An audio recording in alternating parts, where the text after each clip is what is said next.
प्रिय दर्शक मित्रों, ज्योतिष का सफर प्रोग्राम देखने वाले सभी भाई बहनों को नरेश गांधी का सादर प्रणाम। ये हमारा 276वां एपिसोड है जिसका नाम है उन्नति में रुकावट। जी हाँ दोस्तों, हमारी कुंडली में कुछ योग ऐसे भी होते हैं जो हमें कामयाबी की मंजिल की तरफ जाने से रोकते हैं। उसे हम अपने आप में थोड़ा सा सुधार ला करके रोक सकते हैं। हमारा शरीर अनमोल है। ऊपर वाले ने हमें जो शरीर दिया है उसमें कोई भेदभाव उसने नहीं किया है, लेकिन हमारे अंदर कुछ बुरे अवगुण होते हैं जिसके बदौलत हम कोई भी काम सही समय पर और सही तरीके से नहीं कर पाते, जिसकी वजह से कामयाबी हमसे दूर रहती है।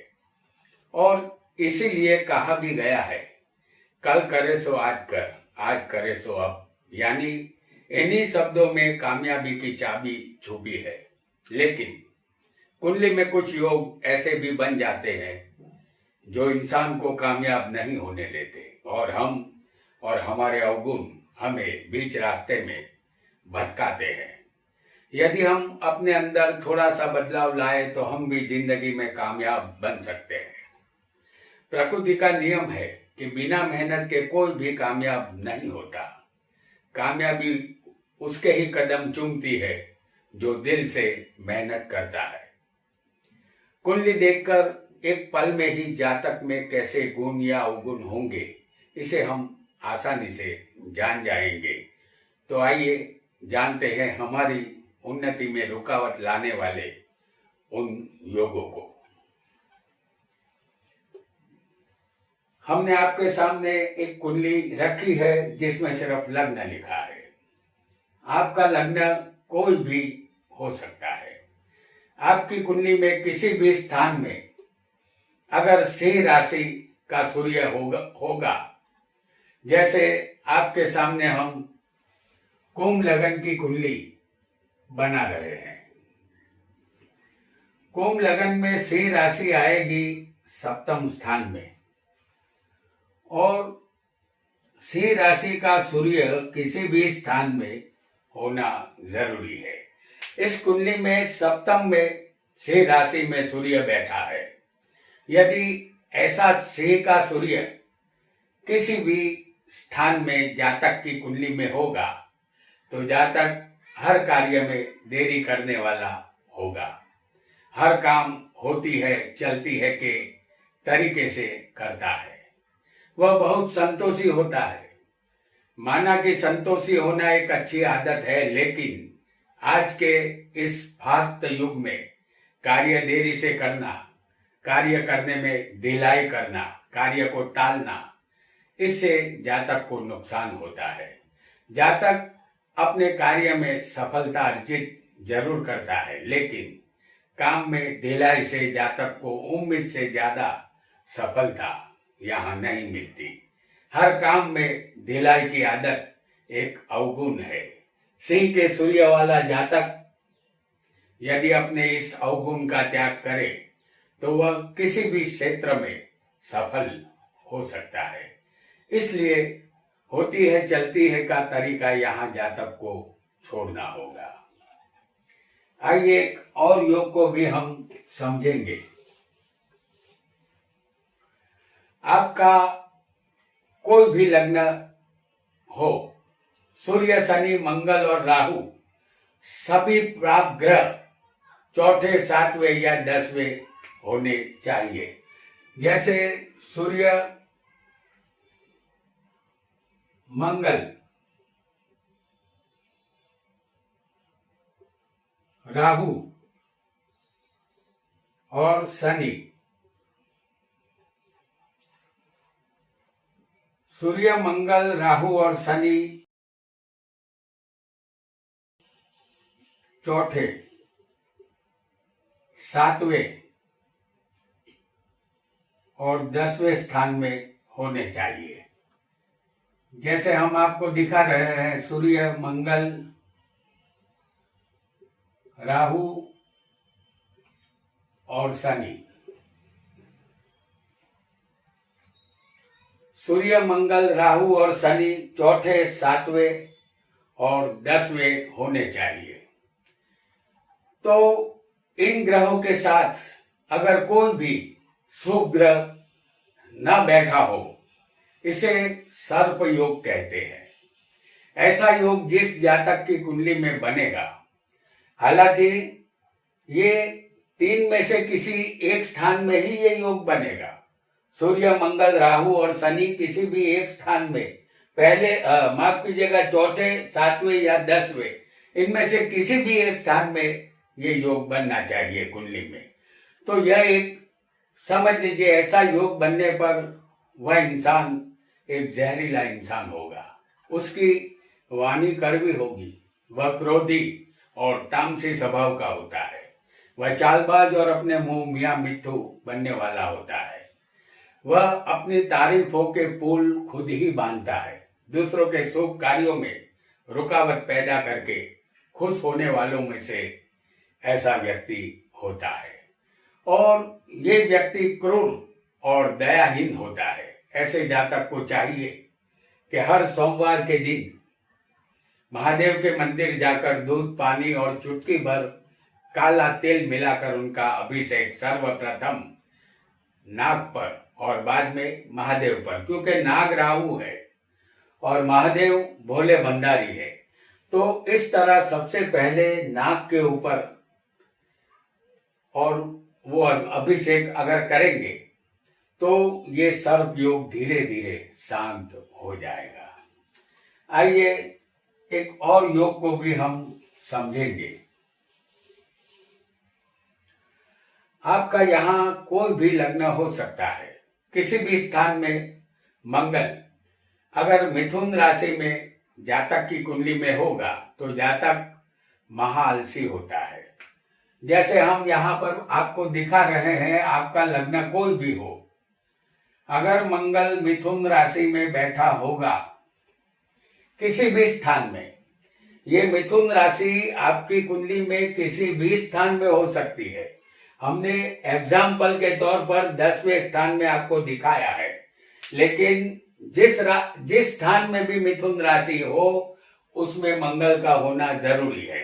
अगर मिथुन का मंगल ऐसा होगा तो ऐसा जातक महाआलसी होता है। वह किसी के भी कहने पर तुरंत काम नहीं करता, 2 बार कहने पर 1 बार काम करता है। जातक आराम प्रिय स्वभाव का होता है। आलस एक अवगुण है। यदि जातक आलसीपन का अवगुण त्याग दे तो वह एक अच्छा इंसान बन सकता है। मिथुन का मंगल कुंडली में कहीं भी होगा तो हमें समझ लेना है जातक आलसी अवश्य होगा। एक लाल गुलाब का फूल हर मंगलवार को गणपति के चरण में रख दे। यह फूल डाली के साथ होना जरूरी है, उसमें लगे कांटे निकाल दे, उसके बाद ही गणपति के चरण में रखे। धीरे धीरे आपको आलसीपन से निजात मिल जाएगी। आइए एक और योग को भी समझेंगे।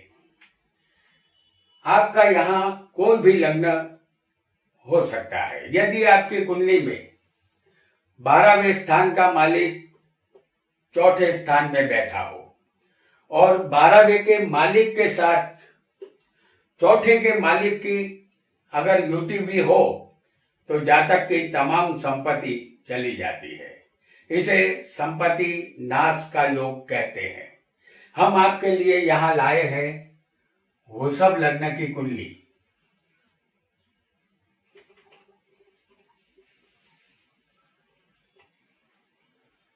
इस कुंडली में 12वें के मालिक होंगे मंगल, जो चौथे बैठेंगे,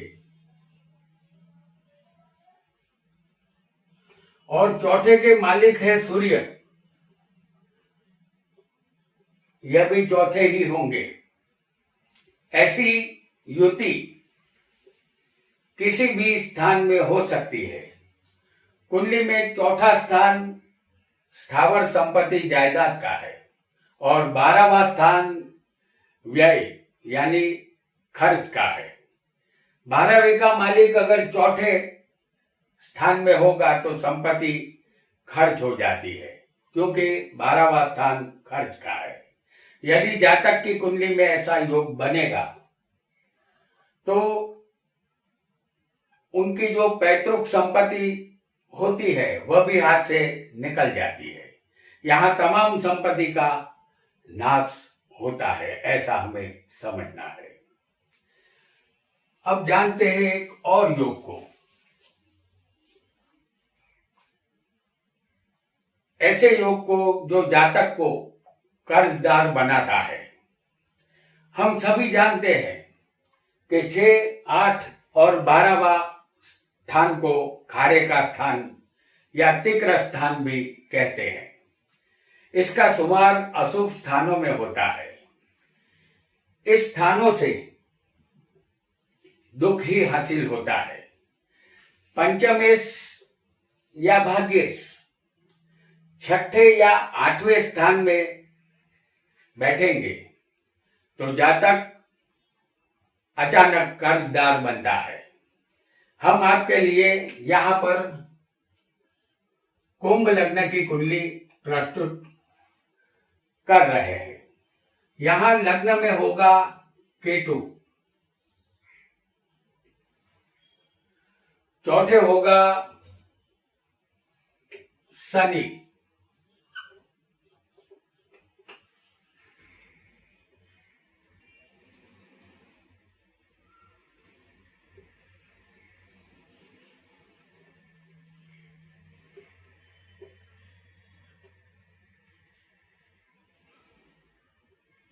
चौथे होगा शनि, छठे गुरु होगा,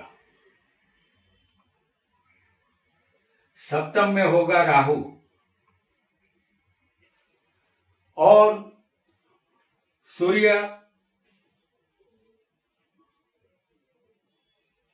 बुध,